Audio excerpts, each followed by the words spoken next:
Mawag sa akin yung kontak ko. Nagkaroon na raw sila ng resulta ng fingerprint matching. There is a match! Mukhang itong si Moira nga ay nakahanap na namang ng kakampi sa mga kapulisan dahil nang malaman nga niya, ang resulta ay agad nga niyang kinausap si Zoe. Ayon kay Moira ay tinawagan nga siya ng contacts niya sa loob ng presinto at napag-alaman niya na may resulta na nga ang fingerprint matching. At sinabi nga niya na meron ngang nag-match sa isa sa mga kinuhanan. Nung mga oras na yon ay napabalik ko si Zoe ng tayo at tinanong niya kung sino.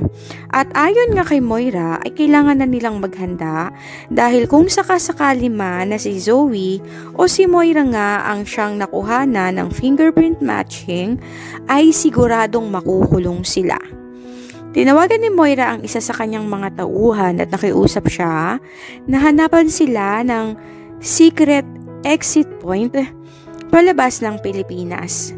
Ayon sa kanya, hindi na siya papayag na makulong ulit dahil nagkaroon nga siya ng trauma sa kanyang mga dating kasamaang preso. At mas lalong hindi naman niya kakayanin kung makikita niyan ang kanyang anak na si Zoe ay makakasama niya sa loob ng kulungan. Subalit bago pa man sila makalabas ng kondo, ay isang warrant of arrest na nga ang dinala sa kanila at ibinibigay nga kay Zoe at kay Moira.